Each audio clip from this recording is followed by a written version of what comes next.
get down to business.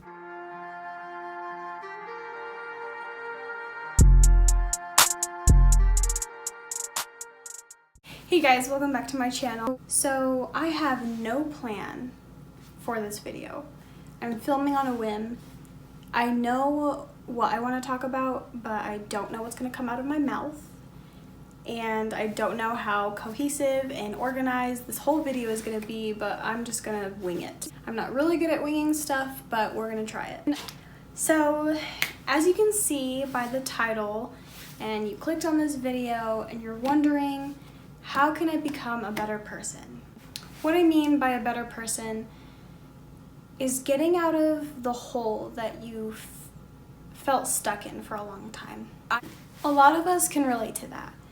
You know, we go through life and life is busy, we have a lot of things to do, or maybe for some of us, life really isn't that crazy and it's kind of boring or not very exciting at the moment.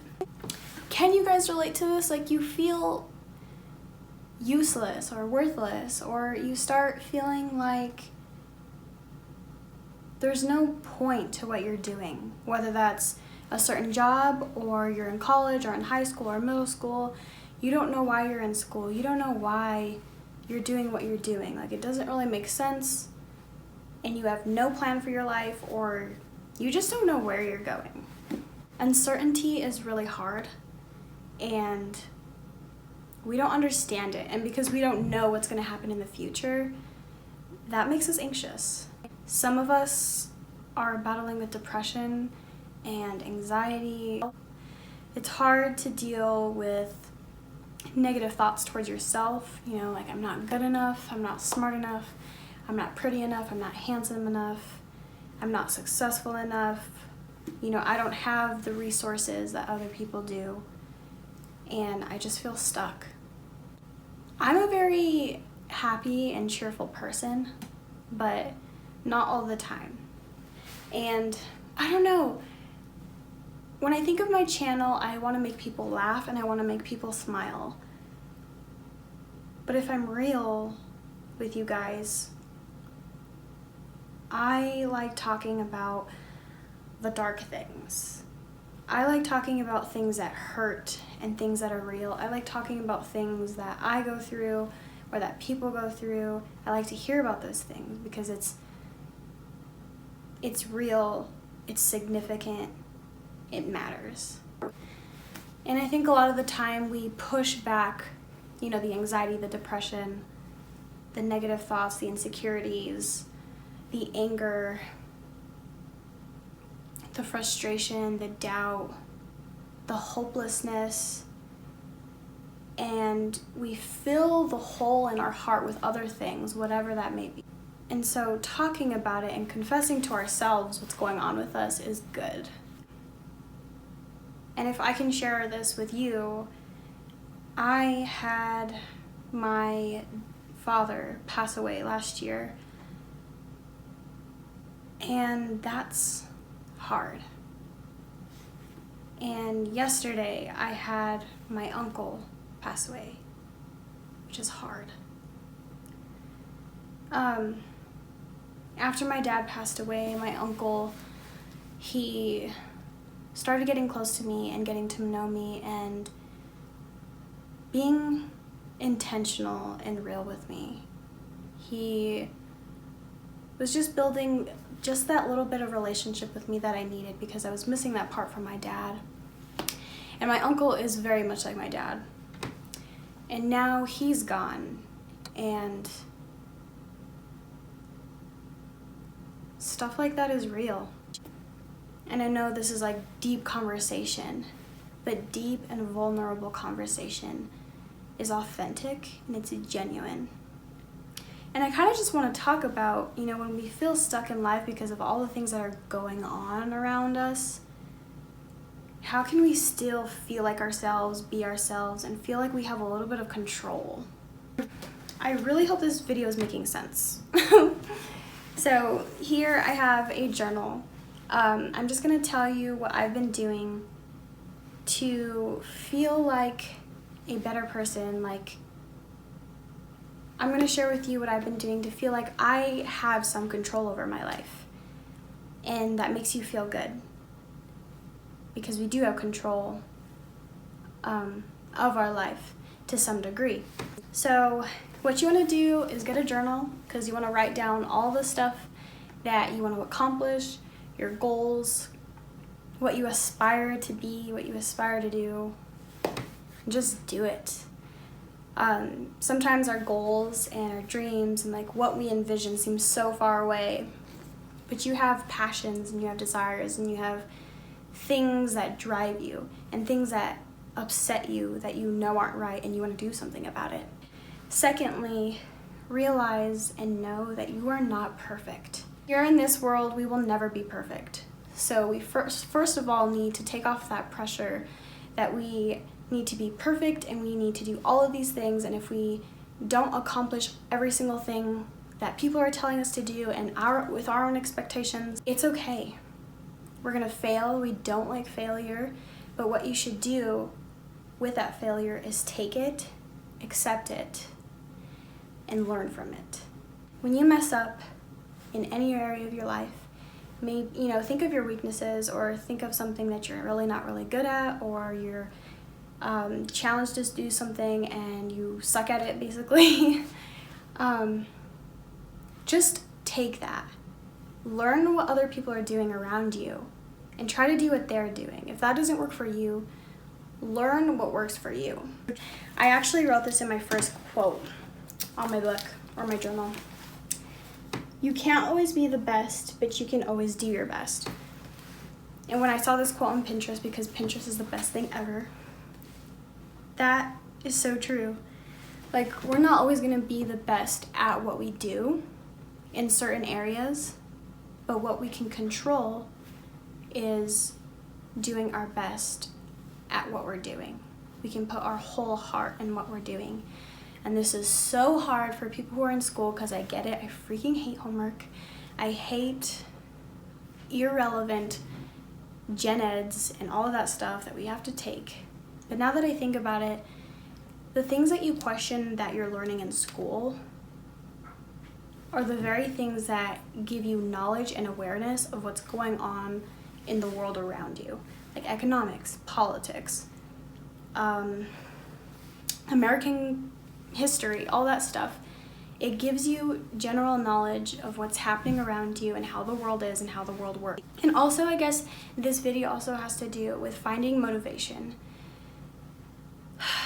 which is really hard. And I actually read something that's very true. You can't always rely on feeling motivated to do things and get things done. You actually have to go out and go do things to feel the motivation and the passion and the inspiration for things. And that amazing feeling will drive you and motivate you to go and do it again. Like, say we freaking hate studying and all that stuff, for example. But when we study, we get a good grade, right? And that freaking feels amazing. And even before the grade, after you study, you feel refreshed. You feel like you worked hard and that you did something. That is also something that you controlled. Okay, so we're in March now, and for me, I want to be a better person at bad habits that I have, and I want to break those habits. Like, for example, I leave class without putting my bed up right away, and I don't want to create that bad habit for the rest of my life. Because, like, if you're thinking on getting married, you want to work on yourself now that you're single or that you're dating, and break habits like that, because you don't want that to enter into your marriage, because then that's going to create conflict and you want to avoid that stuff. I don't know, try to be creative. It's really hard for me, but I got this off Pinterest. I made March look really cute. So what I did was create a habit tracker, which I also got off of Pinterest, and these are all the days for March. I know it's crooked. People who have problems with that, I'm sorry, truly. But yeah, so the habits I want to do are, put up my bed, put away everything that I use. Like, example, when I do my makeup, I leave my eyebrow stuff out, my palettes and my brushes and all that stuff. So if I'm working on my eyebrows and I'm done, I put my eyebrow stuff away. If I'm working with my foundation, after I'm done, I put that away. And don't judge me, I don't do this every day, and you probably don't either, so don't tell me nothing. But mouthwash, floss, and cleaning your ears with Q-tips every single day. Sometimes I miss days and I'm not perfect. If you're judging me, forget you. I want to get in breakfast every single day. I want to get 8 hours of sleep. It's hard. It's really hard. I want to drink a 32 ounce every day. Someday I hope to drink 2 of these, but it's really hard for me to drink liquids. I don't know why. You know that person, you know who you are.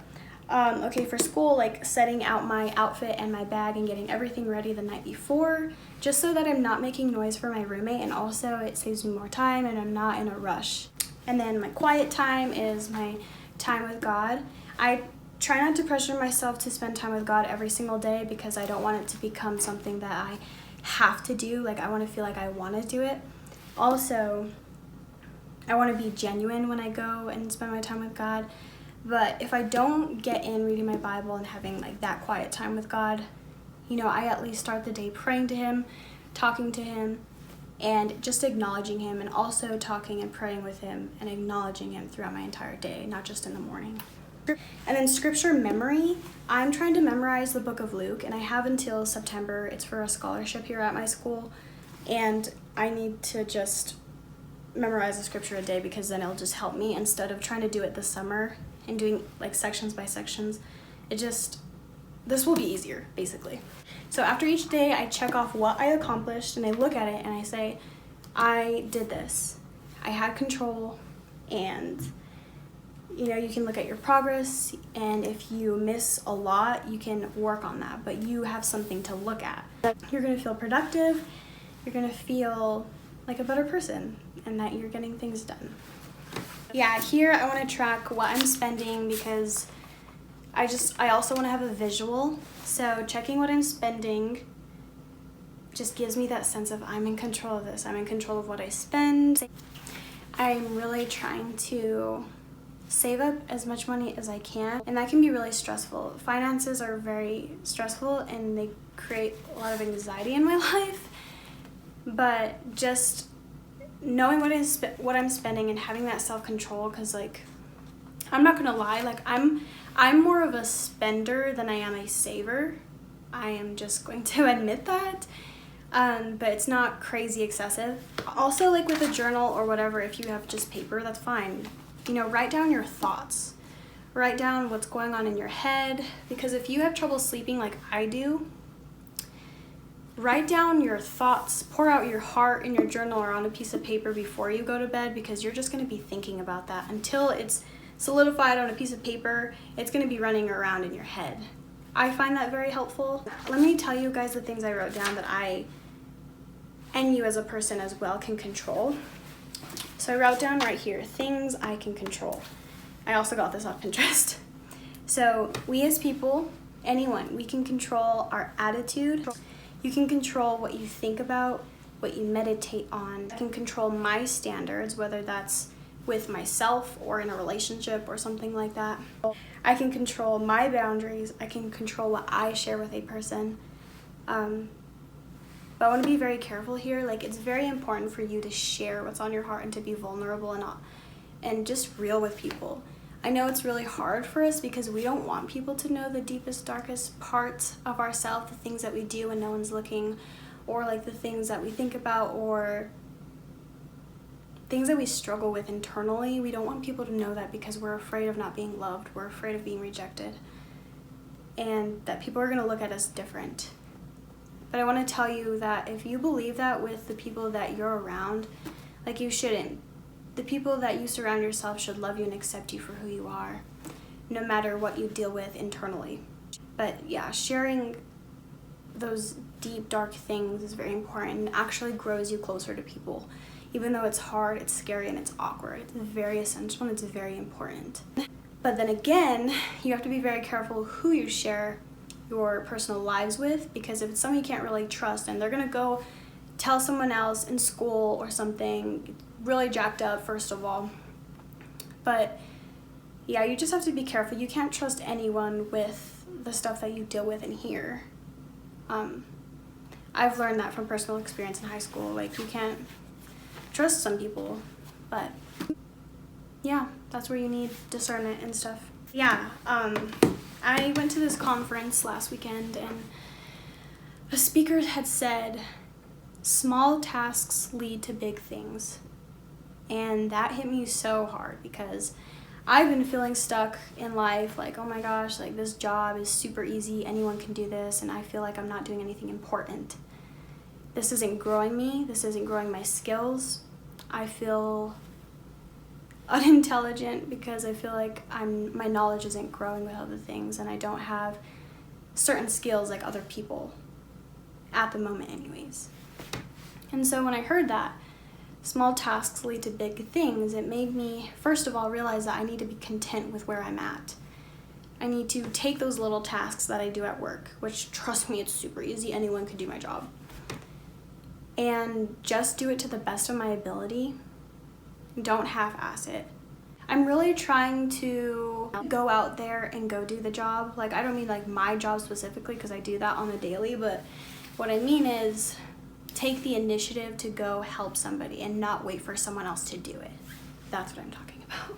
Just being patient with where you are. It's really hard. It's really easy to feel discontented with life, and especially with, I mean, not just with school, but like with work too. It's routine. It's the same thing every day, and it's so hard. Believe in yourself, dang it. I have a hard time with that, and I still have a hard time with that. But give yourself credit for the stuff that you've done. Look back at your life, even if it's small things, like who cares? If you did something that you were proud of, or you did something that no one else did or would have done, you did that, and that's freaking amazing. Things will always get better. It's so hard to believe that, I know, but as life goes on, like, so do you. You move along with it. You do not stay at the same spot for the rest of your life. And sometimes we have this big dream and this big picture, and we just want that, and we think we're ready for it, but sometimes where you're at right now, God is preparing you for where you're going to be. And so you don't see it and you don't understand it now, but later you will understand. And also think of the hard times that you're going through right now. You are going to be able to help another person going through the same thing. You will be able to empathize with that person and understand them. You will know exactly what to say to that person. Anyways, guys, I hope you really enjoyed this video. I love talking to you guys. If you like more of these videos, let me know. Until next week or whenever I upload, I will see you then. So catch you later. Bye.